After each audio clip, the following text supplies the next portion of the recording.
예, 존재를 흔드는 마지막 질문, 존재를 흔드는 마지막 질문이라는 제목으로 하나님 말씀 증거하도록 하겠습니다. 뭐 사람마다 평가가 다 틀리겠지만 최근에 나온 10년 동안의 인문학 서적 가운데 최고가 뭐냐라고 할 때 상당히 많은 사람들이 동의하는 것 중에 하나가 데이비 브룩스가 쓴 책이죠. 소셜 애니멀, 그러니까 사회적 동물이라는 책인데 내용이 되게 좋습니다. 두께는 꽤 되는데 거기 보면 주인공 해럴드라는 사람이 나오는데 해럴드가 마지막 죽으면서 하는 얘기가 눈물 흘리게 만듭니다. 뭐 슬퍼서라기보다도 어떤 생애 끝에 스스로에게 묻는 질문이에요. 근데 이게 전율케 만들고 야 나도 이거에 대해서 그렇다라고 대답하고 살아야 되겠다라고 하는 그런 마지막에 감동이 있는 책이기도 합니다. 다 살피기 힘드니까 세 번째 네 번째 질문에 대한 답이 저는 그 가나의 혼인잔치 이 내용에 나와 있다고 생각을 합니다. 그래서 세 번째 네 번째 질문 한번 살펴보도록 하겠습니다. 그 첫째는 뭐냐면은 나는 사랑했는가, 죽을 때 그 물어보라는 거예요. 나는 사랑했는가, 특별히 가족이죠. 사랑하고 살았는가.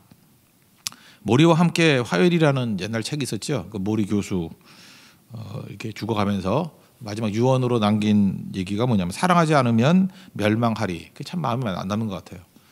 사랑 없으면 아무것도 없다라는 얘기죠. 사랑이라는 게 뭡니까? 제가 우리 딸을 뭐 결혼시킨다 그러면 사랑하는 남자, 그죠? 그런 남자였으면 좋겠다. 뭐 그거 하나 들었죠. 사랑이라는 게 뭐라고 궁금해서 이거 포기하는 거예요. 자기가 귀하다고 여기는 것을 포기할 줄 아는 거. 또 다른 말로 하면 희생할 줄 아는 거. 그 나이 들어서 포기를 모르고 희생을 모르고 욕심만 있으면 노추라 그러죠. 참 보기 싫어요. 그죠? 이렇게 막 여러분 나이가 들면 들수록이요. 이제 금년도 1년 한 달밖에 안 남았는데 나이 하나 더 먹잖아요. 그때마다 이렇게 포기하고 희생하는 게 더 있으면 아름다워지지만 잠깐 이렇게 움켜쥐려 그러고 욕심 부리고 우리 가족 내 거 잠깐만 이러면요 사람이 추해지게 된다는 것입니다. 그러니까 사랑하면 살다는 게 뭐예요? 하나님께서 우리 사랑하면 살도록 만들어 놨잖아요. 천국이 가까워지면 욕심 부릴 필요 없잖아요. 내려놓을 수 있고 포기할 수 있고 희생할 수 있고 기다릴 수 있고 그게 사랑하며 사는 것이다 이렇게 말할 수 있다라는 것입니다. 그러니까 사랑은 관심이고 헌신이고 희생이고 포기고 그게 사랑이라는 것입니다. 우리 예배 드릴 때도 사랑으로 예배를 드린다 이게 뭐예요? 희생하면서 예배 드린다. 성교도 뭐 온통 희생 아닙니까? 시간과 물질, 뭐 체력. 그러니까 사랑으로 성교하는 거고 사랑으로 봉사하는 거고. 그러니까 희생하고 포기하는 게 있는 거예요. 우리 교회 지금 우리 교회는 건축을 하는데 뭐 딴 데 여러 군데 지금 세 군데서 동시에 건축을 해주고 있죠. 그런 게 뭐예요? 이게 포기하고 희생하면서 그게 사랑이죠. 사랑하고 있는 거예요.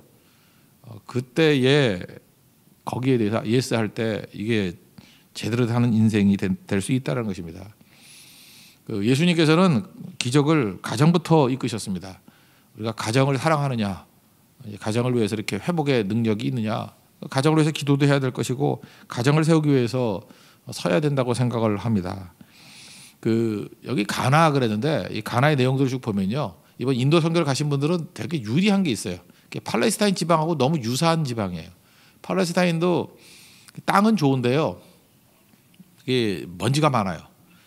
이번에도 가가지고 그 먼지 때문에 굉장히 고생을 많이 했죠. 메마른 땅인데 뭐 차 한번 지나가면 먼지가 얼마나 심한지. 그래서 지프를 탈 때도 맨 앞에 타려고 서로 노력을 하죠. 맨 앞에가 먼지가 덜하니까 뒤부터는 다 뒤집어 써야 돼요. 그리고 이렇게 숙소에 돌아오면 이렇게 털면요 모래가 하나 가득 있고, 그리고 웬만큼 안 씻고 잘 수가 없는 모습이죠. 먼지 많은 곳. 팔레스타인이 꼭 그랬다는 것입니다. 그래서 여기는 정결 예식이라고 해서 오면은 반드시 발 씻게 돼 있어요. 샌들 신고 다녔잖아요. 우리 낙사성 같은 데서 돌아와가지고 만약에 샌들 신고 다녔다 그러면 발 안 씻고 잘 사람이 누가 있겠습니까? 들어오면 먼지 때문에 발부터 씻어야죠. 그런 상황이었다는 것입니다. 그때 거기서 이제 결혼식이 벌어진 거죠. 유태인들에게 있어서 결혼식의 핵심은 포도주거든요. 이건 기쁨, 만족 이런 거라고요. 이거 없으면은 망신입니다. 이건 뭐 보통 망신이 아니라 이게 이럴 수가 있나 하는 뭐 그 정도의 망신이에요. 그죠? 뭐 어느 정도 망신이라고 해야 되나? 목사가 이렇게 설교하러 나왔는데 잘못 실수를 해가지고 예를 들어서 뭐 정식적으로 뭐 주일 예배를 드려야 된다 그러는데 뭐 양복을 뭐 두고 나왔다거나 뭐 이러고 청바지 입고 나와서 설교를 한다 그러면 그것도 참 난처하겠죠. 그죠? 뭐 그런 거.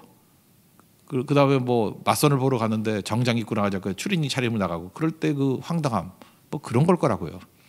대단한 황당함이 있을 때 예수님께서 도와주셔서 포도주의 문제를 해결해 주시지 않았습니까? 이게 예수님께서 가정을 위해서 하셨던 기쁨의 내용이라는 것입니다. 여기 지금 오해가 될까 봐 그러는데 예수님이 어머니가 포도주가 없다 그러니까 여자여 나와 무슨 상관입니까? 내 때가 아직 이르지 않았습니다. 여기서 여자여 그럴 때 이게 그 구나이라는 헬라 단어인데 이건 그냥 어머님 이렇게 번역하면 제일 좋아요. 원래 레이디쯤에 해당되는 거 극존칭이에요. 그래서 이게 막 함부로 무례하게 하는 얘기가 아니고요. 이게 또 한 번 나오죠. 예수님 십자가 달리실 때 요한복음 19장에서 요한한테 어머니 부탁한다 그러면서 여자여 보소서 아들입니다. 그럴 때 그 여자여 그래서 저는 여자여라고 밑에 난해주로 넣고 그냥 번역할 때는 어머님 이렇게 번역하는 게 제일 좋은 것 같아요. 그죠? 어머님 보소서 아들입니다. 이제 아마 돌봐줄 겁니다. 이게 맞지요. 어머님 지금 내가 그거 하면 안 됩니다. 아직 때가 이르지 않았습니다. 뭐 이런 식의 정도의 표현이라는 거예요. 그때 예수님께서 어머니한테 말씀을 그렇게 하셨지만 그 기쁨과 만족의 상징인 포도주를 넘치도록 채워 주셨다는 것입니다. 흥 깨지게 원하지 않는다는 거예요. 마찬가지로 예수님께서도 우리 가정에 오셔서 사라진 기쁨을 회복시키기를 원하신다는 것입니다. 지금도 눌려 있을 때가 얼마나 많이 있습니까? 그때 기쁨 주시길 원한다는 거예요. 그래서 예수님 외에는 가정에 참된 기쁨이 없습니다. 여러분 그냥 가정이라고 해서 다 기쁜 게 아니에요. 예수님께서 복 주셔야 기쁨이 있는 거예요. 회복이 되는 거예요. 가정마다 문제들이 다 있지요. 그거 우리가 못 풉니다. 예수님이 오실 때 그 풀어주시는 거예요. 그래서 가정을 제일 사랑하는 방법이 뭐냐? 예수님을 우리의 가정의 가장으로 모시는 거예요. 그러면 다 눈물같이 보였던 것들이 있죠. 아 이거 어떡하나 난감했던 거 있잖아요. 우리 가정 가운데 자녀 때문에 막 난감했던 일, 막 창피했던 일, 막 황당했던 일. 근데 예수님을 가정에 모시면요, 그것이 자랑스러움이 되고, 그게 기쁨이 되고, 그게 또 능력이 되고 그런다는 것입니다. 이거 말고도 예수님께서 가정을 회복시킨 게 얼마나 많이냐. 나인성 과부 기억나십니까? 과부 그때 예수님 당시에는 뭐 여자가 권리가 없잖아요. 그래서 아들 하나 소망이 있거든요. 아들, 나인성 과부의 아들. 거기에 모든 인생을 걸었는데 아들이 죽었어요. 그러니 뭐 이 여자는 그냥 죽은 정도의 문제가 아니고 이건 슬픔 플러스 막막함이에요. 그럴 때 나인성 과부에게 누가복음 7장 14절에 가셔서 일어나라. 그리고 죽었던 자가 일어나 말도 하거늘 예수님께서 그 어머니에게 주니라. 우리 죽었던 아들이 돌아왔을 때 기쁨 뭐 그런 거 아니겠습니까? 되게 좋은 것 같은데. 우리 지난번에도 우리 인도 선교 갔다 와서 어떤 형제가 간증을 했더니 그 부모님들이 너무너무 좋아서 눈물이 글썽글썽 하더라고. 그죠? 그 감격의 감격. 그 얼마나 좋은지 자기 아들이 이렇게 간증까지 할 정도인지 몰랐다라는 거예요. 이렇게 굉장히 만족해하면서 하나님이 주신 축복이라고. 죽었던 아들 돌아온 거고 죽었던 딸 돌아오고 그런 거 아닙니까? 야이로의 딸도 마찬가지죠. 회당장입니다. 높은 지위에 있지만 딸이 병들었고 나중에 죽었죠. 그때 예수님께서 하셨던 일이 뭐예요? 두려워하지 말고 믿기만 해라. 이제 누가복음 8장 보면 두려워하지 말고 믿기만 해라. 두려워하지 않고 믿었더니 하나님께서 이 가정의 모든 것들을 회복시켜 주지 않았습니까? 여러분 가정 사랑하십니까? 진짜 사랑한다 그러면은 뛰어다니면서 돈 벌어 오는 거 아니에요. 돈 벌어봐야 뭐 외적인 거밖에 변화 안 되죠. 되게 어리석은 거예요. 아, 돈으로 행복할 것 같으면 재벌들 벌써 옛날에 행복했지. 안 그래요? 뭐 드라마 어저께도 뭐 하던데 남자친구 보세요. 그 돈 많다고 부자예요? 아무것도 아니죠. 그죠? 잊지 말라고요. 그게 아니라고요. 더 중요한 건 예수님이 주인 되셔야 진정한 만족이 있고 회복이 있게 된다라는 것입니다. 여러분 사랑 중에 최고의 사랑은 우리 가정에 예수님을 주인으로 모시는 거예요. 그때 모든 필요한 것들이 회복될 수 있다는 것입니다. 이번 특별 새벽 기도에도 온 가족들이 다 나와서 예배하고 기도할 수 있는 기회를 삼으십시오. 그럼 회복됩니다. 우리 가족뿐만 아니라 우리 주변에 있는 친구들 다 모이면요, 우리 관계들이 다 회복이 된다는 거예요. 사랑하십니까? 예수님을 소개하십시오. 사랑하십니까? 예수님을 중심에 두십시오. 예수님이 사랑이시기 때문에 그렇습니다. 예수님 빠진 사랑은 다 허망한 것이고 다 가짜라는 거예요. 우리가 묻습니다. 사랑 한번 살았습니까? 그때 예라고 말하는 것은 예수님 붙들고 산 인생만이 예라고 얘기할 수 있다는 거예요. 왜냐 예수님은 사랑이시기 때문에. 예수님 없는 사랑은 다 가짜라는 거 잊지 말고 예수님 붙들고 진정한 사랑을 이루는 믿음의 종 되기를 바랍니다. 또 한 가지는 이게 질문이 이거예요. 이제 세상을 초월했는가? 이게 이제 질문이에요. 헤럴드한테 주는 질문이에요. 세상을 초월했는가? 그러니까 세상에 묶여 살지 않았는가? 그러니까 세상을 초월하기 위해서 필요한 게 뭐죠? 이것도 생명이죠. 예수님이죠. 그러니까 결국 우리의 모든 질문에 대한 답은 예수님이 the answer, 그 대답이에요. 대답. 세상에 묶여서 끌려가는 인생들입니다. 왜 생명 없으면 그렇다는 거예요. 그 널판지하고 미꾸라지가 있어요. 강이 흘러가는데 널판지는 물 흘러가는 대로 흘러가죠. 반면에 커다란 널판지는 크기는 크지만 이게 흘러가요. 자그마한 미꾸라지지만 그죠? 이름에는 라지라고 써 있지만 그게 큰 게 아니에요. 미꾸라지 그죠? 작은 거예요. 이게 강을 거슬러 올라가요. 차이점은 뭐죠? 크기가 아니고 생명이라고요. 우리는 크기하고 생명하고를 맞바꿔 버렸어요. 작아도요 생명이 있으면 거슬러 올라갈 수 있다라는 것입니다. 그러니까 생명 되신 분이 예수님이잖아요. 우리 영생 주시는 분 아니에요. 예수님이 오시면은 세상을 초월할 수 있다는 것입니다. 빌립보서 4장 13절 보니까 내게 능력 주시는 자 안에서 내가 모든 것을 할 수 있느니라. 그러니까 예수님과 묶이면 뭐든지 감당해낼 수 있다는 거죠. 우리 지난 주간에 그 로마서 6장 살폈잖아요. 예수님과 묶여야 된다고. 예수님과 묶이면은 그 같이 장사 지내야 받아 죽어야죠. 그러니까 언제 예수님과 묶일 수 있어요? 죽을 때. 예수님과 함께 십자가 못 박혀 죽을 때 묶이는 거예요. 일단 묶였어요. 묶이면 예수님 가는 대로 다 가잖아요. 예수님이 부활할 때 같이 부활하고, 예수님이 승리할 때 같이 승리하고, 예수님이 영광 받을 때 같이 영광 받고. 그러니까 우리가 할 일은 뭐예요?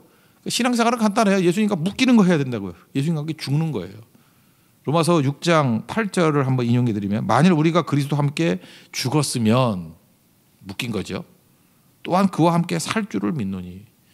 그다음부터 자동으로 이루어진다는 거예요. 주님과 함께 죽으면 묶였기 때문에 다 같이 살아나게 된다는 것입니다. 그러니까 세상을 초월하는 거, 세상을 이기는 거, 우리 세상과 묶여 있거든요. 세상과 묶여 있으면 아무리 발버둥 쳐도 마귀가 끌고 가는 대로 갈 수밖에 없다고요. 세상과 묶여 있으면은 세상과 함께 죽은 거거든요. 그래서 마귀가 가는 곳에 우리도 같이 가요. 마귀가 망하면 같이 망하고, 마귀가 벌 받으면 벌 받고, 마귀가 저주 받으면 같이 저주 받고, 이런 바보 짓을 왜 하냐고. 이걸 해방시키기 위해서 예수님께서 오신 거 아니에요. 예수님과 함께 죽어야 돼요. 내가 그리스도와 함께 십자가에 못 박혔나니 그런즉 이제는 내가 사는 것이 아니요 내 안에 그리스도께서 사신 것이라. 나는 죽고 예수와 함께 살면은 그게 세상을 초월하는 길이라는 것입니다. 그럼 세상을 초월했을 때 하는 일이 뭐죠? 이제는 또 우리가 다시 죽었다 그러지만 실제로는 잠깐만 살아나려고 그러잖아요. 꿈틀꿈틀. 힘 빼고 순종하는 거죠. 힘 빼고. 그래서 순종이 필요한 거예요. 제가 얘기했잖아요. 신앙생활의 99%가 뭐예요? 신앙생활이라는 게 뭐 별건가? 신앙 생활을 해야 돼. 생활. 그러면은 하나님에 대해서는 순종하는 게 99%고 사람에 대해서는 용서하는 거예요. 신앙생활이 별거 아니에요. 순종하는 것과 용서하는 거예요. 얼마나 순종했느냐, 얼마나 용서했느냐, 그게 신앙생활이죠. 그거 말고 뭐가 또 있어요? 그런데 순종하면요 기적을 불러요. 기적을 부르는 순종. 지금 요한복음 2장에서 주 메시지가 뭐예요? 순종 얘기 아니에요?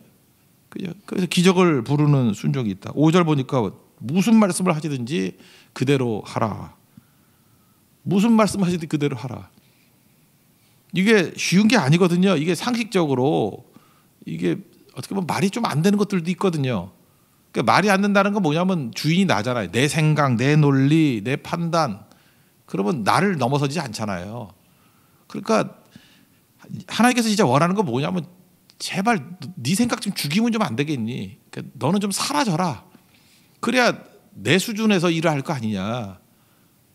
그렇잖아요. 뭐 알지도 못하면서 자꾸 와서 물어보고 뭐 때문에 왜 그래요? 이러면 일이 안 돼. 일이 그냥 넌 몰라도 되니까 나중에 다 알게 돼. 하라는 거나 순종해. 그럼 순종하는 사람을 통해서 일들이 이루어지는 거죠. 우리가 뭐 알고 하나요? 그러니까 순종이 기적을 이끌어 간다라는 것입니다. 여기 항아리인데 이것도 그래. 항아리 사실 더러운 거잖아. 이거 발 씻는 물 담는 항아리에다가 포도주를 만든 거예요. 그렇다 그러면 여러분들 이제 뭐 더러운 물 왜 하느냐고. 여기 보니까 항아리 하나가 들어가는 게 30갤런이 들어가는데 우리나라는 갤런을 안 쓰잖아요. 따져보니까 1갤런이 3.785 리터예요. 여러분 계산할 필요 없어요. 제가 다 계산했어요. 그러니까 항아리 하나가 들어갈 수 있는 게 114리터. 우리는 2리터짜리 그 페트병 아니까 대략 알겠죠. 114리터. 항아리가 몇 개냐면 6개예요. 곱하니까 681리터. 그러니까 이제 결론적으로 얘기해 줄게요. 항아리 6개 가득하게 아구까지 채웠으니까 그래 포도주가 얼마큼 나왔느냐 하면요. 2리터짜리 그 병 있죠. 340개가 나온 거예요. 그러면 2리터짜리 그 뭐 콜라나 그런 거 340개를 먹으려고 그러면 손님이 얼마나 많이 와야 돼요. 다 못 먹을 정도로 넘치게 주셨다는 거예요. 그래 넘치게 기적이 나타났죠. 물이 변해서 포도주가 돼요. 이건 또 무슨 얘기죠? 어제 저녁에도 얘기했잖아요. 제가 말씀드렸듯이 아니 태양아 멈춰라 그러는데 그런 기도를 할 수 있는 정도의 여호수아라 그러면 뭘 못 구하겠어요. 뭐든 구하라. 얼마든지 구하라 그런 뜻이지요. 아니 태양아 멈춰라를 기도할 수 있는 사람이 뭘 구하지 않았겠어요. 다 구할 수 있다 그 얘기죠. 예수님께서 지금 물로 포도주를 만들었다 이 얘기는 뭐예요? 예수님 앞에서 무슨 불가능한 게 있겠니? Infinity with God. 하나님 안에서 무한한 가능성이 있다는 거예요. 무한한 가능성. 뭐가 안 될 게 있겠니? 지금 그걸 말씀하는 거예요. 예수님이 못하실 게 뭐가 있겠니? 예수님 말씀하시면 물이 변화해 포도주 됐네 뭐 그런 거죠. 그래서 걱정하지 말고 해야 될 게 뭐예요? 예수님께 구하고 순종하면 되나 순종하면. 새벽기도 때도 우리 뭐 그죠? 지금 우리 상상으로 뭐 계산해 가지고 되는 게 계산 없는 순종이에요. 그리고 뭐 미어 터지게 올 거고 고성성교 갈 인원이 없다. 뭐 대만하고 너무 많습니다. 겨울에 무슨 휴가가 납니까? 아니 그런 식의 논리를 따진다 그러면 3, 4, 5월 때는 휴가 있어서 갔어요 선교. 근데도 뭐 50명, 60명씩 뭐 차고 넘치게 뭐 하나님께서 모아주시고 다 사명 감당하고 했잖아요. 그 상식 깨는 거 아니었어요? 우린 보통 여름 휴가철, 겨울 방학, 여름 방학 이때만 선교를 갔잖아요. 근데 그럼 다 한계가 있잖아요. 그래서 그냥 3, 4, 5월, 9월, 10월, 11월 계속 가도 12월까지 매달 선교가 가능해질 수 있도록 이게 상식적이었어요? 사전에? 하나님께서 급하시니까 어떻게든 모아서 그 안에 사명을 이루게 만드시잖아요. 우리가 했던 일이 뭐예요? 기도하고 주신 말씀에 대해서 순종했을 때 놀라운 일들이 벌어지게 되더라는 것입니다. 그래서 하나님 일들을 이룰 때 내 이성, 내 논리, 내 경험이 도움이 안 되죠. 그래서 우리가 어떻게 하면 세상을 초월할 수 있는가? 주님의 말씀 따라가는 거예요. 주님 말씀 따르고 기도하면서 주와 함께 나아가게 되면은 놀라운 일이 벌어지죠. 여기 보니까 뭐 순종하는 얘기 나오죠. 아기까지 채우라 순종했고 갖다 주라 그랬더니 뭐 군소리가 없잖아요. 갖다 주고 그랬더니 물로 된 포도주를 맛보고 사람들이 깜짝깜짝 놀라는데 9절에 뭐라 그래요? 물떠온 하인들은 알더라. 다 모르는데 물떠온 하인들은 알더래요. The servant knew. 그들이 알더래요. 누가 알아요? 순종한 사람만 아는 겁니다. 여러분들 우리 교인들 전체는 다 하인들은 알더라 하는 것과 마찬가지로 순종하는 자들이 아는 그 영적 지식을 갖기를 원합니다. 그게 승리예요. 인생 살면서 가장 영광스러운 정말 전율케 하는 인생 사랑과 세상을 초월했는가? 이거에 대해서 예 그렇습니다. 답은 뭐예요? 예수님이 답입니다. 예수님을 모실 때 진정한 회복이 일어나는 사랑의 절정은 예수님이 사랑이니까 예수님 모셔야 사랑이 이루어지고 예수님 모셔야 세상을 초월하는 일들이 벌어지게 된다. 그러니까 불가능을 이기는 거죠. 인피니티 무한대의 가능성은 예수님 안에 있다는 거예요. 인피니티 with Jesus. 예수님과 함께 무한한 가능성을 누릴 수 있는 우리 하나님의 거룩한 백성 되기를 바랍니다. 이번 특별 새벽 기도회가 하나님 안에서 이러한 기적과 은혜 또 가정의 회복 우리의 가능성이 터져 나오는 그런 출발이 되는 축복된 시간이 되기를 기원합니다. 우리 자리에서 일어나겠습니다. 다시 한번 찬양하죠. 382장 찬송하겠습니다.